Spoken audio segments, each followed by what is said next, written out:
sana sa adlaw makita na to siya, Inday Sara, lider sa katawhan nga matinuoron. Sa kasing-kasing sa nasud, nagdanagang paglaom, nagiusa ang tanan sa usag-usa nga kusog. Ang kabus ug adunahan nagtagbo sa iyang giya, mga kamot nga nagtinabangay, nagbuhat sa bag-ong dalan.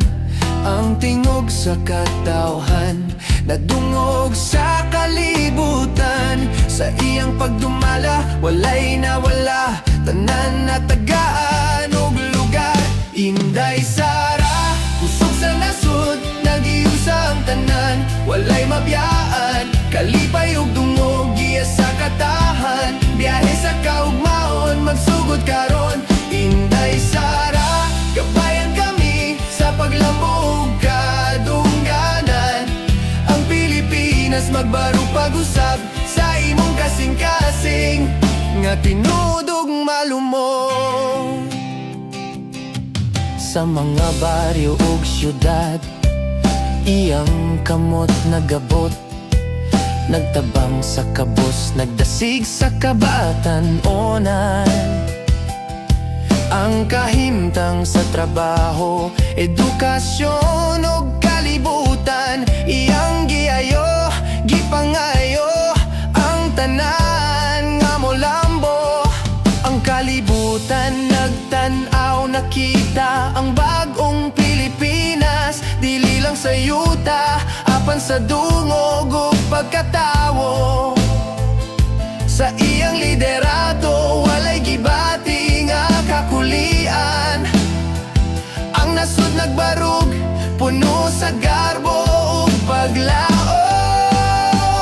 Inday Sara, kusog sa nasud, nagiusa ang tanan, walay mabiyaan. Kalipay ug dungog, giya sa katawan, biyahe sa kaugmaon, magsugod karon. Inday Sara, gabayan kami sa paglambo ug kadungganan.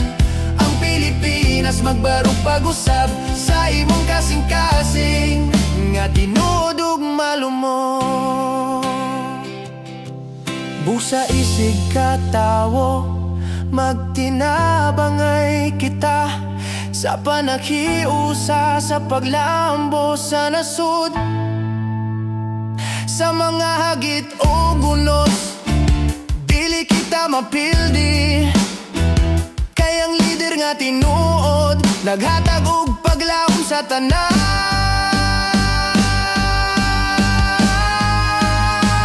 Inday Sara, gabay sa nasud, nagiusa ang tanan, walay mabiyaan.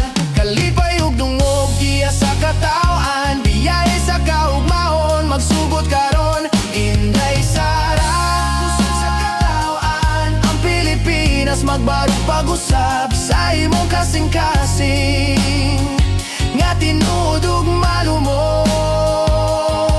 Ang nasud maglambog mula hutay hangtod sa kahangturan, biyahe sa kaugmaon, uban ni Inday Sara, paglaom ug dungog sa tanang Pilipino.